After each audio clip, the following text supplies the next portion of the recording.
أعوذ بالله من الشيطان الرجيم. بسم الله الرحمن الرحيم. وكذلك بعثناهم ليتساءلوا بينهم قال قائل منهم كم لبثتم قالوا لبثنا يوما أو بعض يوم قالوا ربكم أعلم بما لبثتم فابعثوا أحدكم بورقكم هذه إلى المدينة فلينظر أيها أزكى طعاما فليأتيكم برزق منه وليتلطف ولا يشعرن بكم أحدا إنهم إن يظهروا عليكم يرجمكم أو يعيدكم في ملتهم ولن تفلحوا إذا أبدا. اسی طرح ہم نے ان کو اٹھایا، یعنی اللہ پاک نے دوبارہ سلانے کے بعد 309 برس کے بعد جو اٹھانے کا مقصد اللہ نے بیان کیا تاکہ یہ ایک دوسرے کو پوچھیں، لیتساءلوا بینہم، کہ آپس میں سوال کریں کہ اپنی حالت کے بارے میں کہ ہمارا اس غار میں جتنا وقت قیام رہا وہ کیسا رہا، سونے کا وقت ہمارا کتنا رہا. اللہ تعالیٰ ایک تو ساری دنیا کو یہ بتانا چاہ رہا ہے کہ ہم سلانے کے بعد 300 سال کے بعد دوبارہ اٹھا رہے ہیں، اور ایک طرف ان مومنین کو، مسلمانوں کو جو اس غار میں ہیں، ان کے یقین میں اللہ اضافہ کرنے کے لیے فرمایا لیتساءلوا بینہم، تاکہ آپس میں سوال جواب کریں اپنی حالت کے بارے میں. تو اب یہ ہوا، ان میں سے ایک کہنے والے نے کہا کہ ہم نے، آپ لوگ کتنی مدت سوتے رہے؟ دوسرے نے جواب دیا، ایک دن ہم سوئے یا کچھ کم ایک دن سے، یعنی ایک دن یا ایک دن سے زیادہ، ایک دن سے کم، یعنی دن کا آدھا دن یا پورا مکمل دن ہم نے آرام کیا ہے.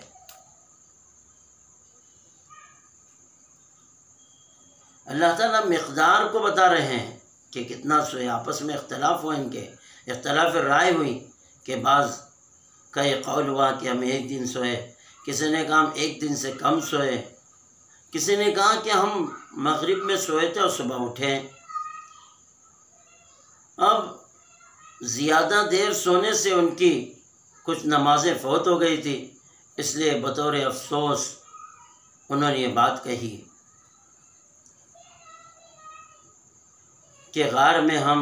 صبح داخل ہوئے اور شام کو بیدار ہوئے ہیں. کسی نے کہا جب ہم صبح داخل ہوئے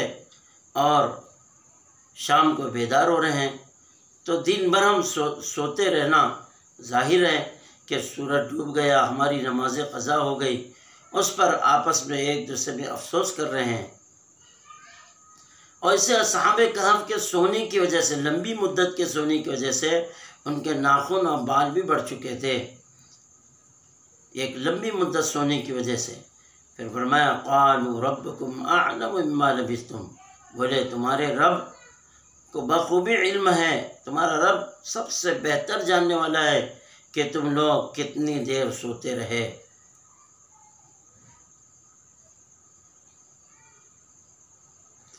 جب یہ آپس میں اس بات کے لیے جھگڑنے لگے تو ان میں کا جو بڑا سمجھدار تھا، ہوشیار تھا، اس نے کہا بس اس بات کو، جھگڑے کو چھوڑو. فَابْعَثُوا أَحَدَكُمْ بِوَرَقِكُمْ هَذِهِ إِلَى الْمَدِينَةِ، کہ ہم میں سے کسی کو، یعنی تملیخہ کو جو بھیجا تھا کہ روپیے دے کر شہر طرطوس کو بھیجو، جس شہر کا نام پہلے افسوس تھا، جب اسلامی حکومت آ گئی تو اس شہر کا نام طرطوس رکھا گیا. تو ان میں کے بڑے نے، عقل مند نے کہا کہ ہم میں سے ایک کو شہر کی طرف بھیجو تاکہ پیسے لے کر، تاکہ وہ کھانا لے کر آئیں. ایک بات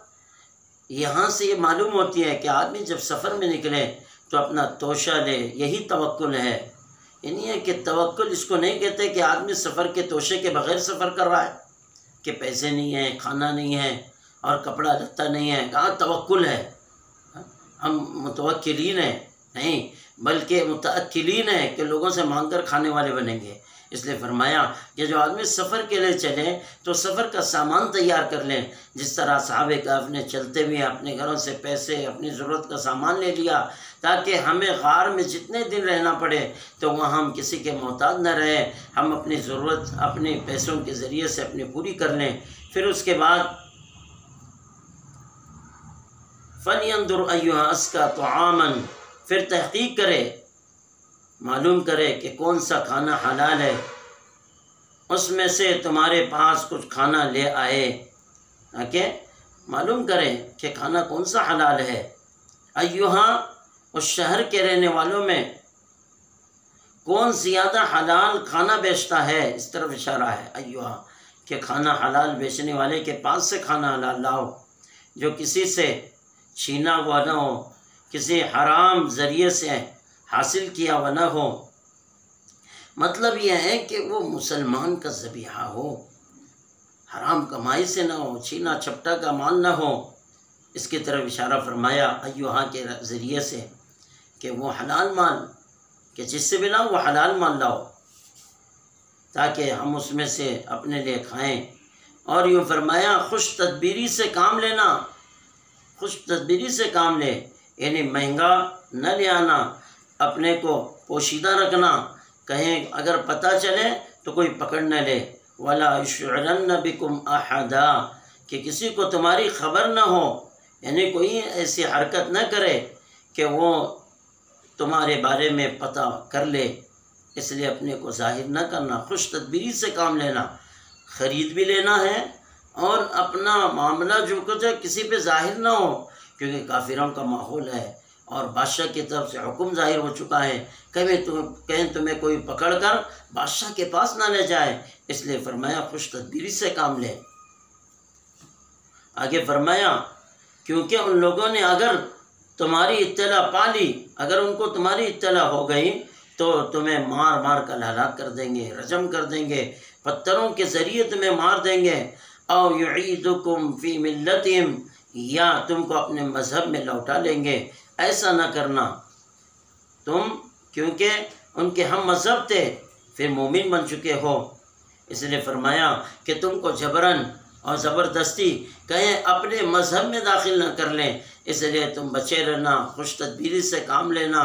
اور کوئی ایسی حرکت تم سے ظاہر نہ ہو۔ یہ فرمایا اگر ایسا ہوا کہ اگر وہ پکڑ لیا اور تمہیں اپنے مذہب میں دوبارہ داخل کر لیے، اس وقت کبھی بھی تم کامیاب نہیں ہوں گے، کامیابی نہیں پائیں گے، کبھی اللہ کے عذاب سے تمہیں نجات نہیں ملیں گی۔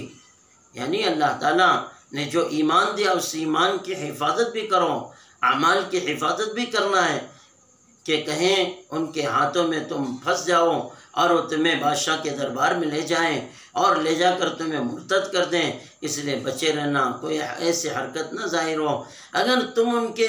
مذہب کو دوبارہ قبول کر لیے، مرتد ہو گئے، تو اللہ تعالیٰ ہرگز تمہیں کبھی کامیاب نہیں کرے گا، خدا کے عذاب سے کبھی نجات نہیں مل سکیں گے۔ اس واقعے سے، ان آیتوں سے یہ پتہ چلتا ہے کہ آدمی اپنے ایمان کی حفاظت کرنا چاہیے، مومن اپنے ایمان کی حفاظت بھی کریں اور حسن تدبیر سے کام لے، کہ کوئی بھی کام حسن تدبیر سے کام لینا چاہیے، کسی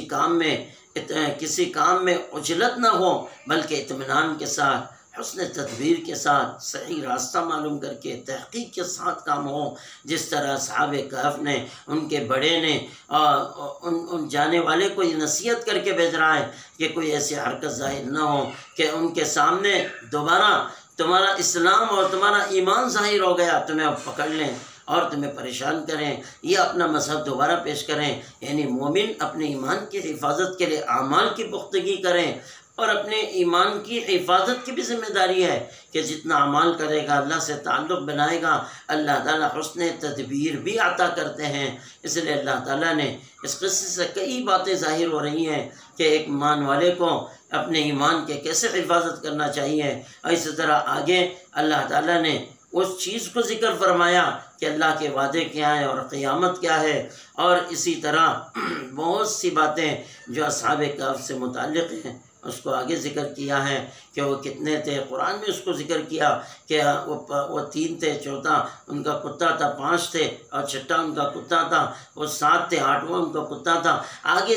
پوری ان کی تاریخ ذکر کی گئی کہ وہ غار میں کتنے دیر ٹھہرے اور وہ کتنے لوگ تھے۔ انشاءاللہ اسے کل بیان کیا جائے گا۔ اللہ تعالیٰ ہم سب کو صحیح عمل کی توفیق عطا فرمائے۔ وآخر دعوانا الحمدللہ۔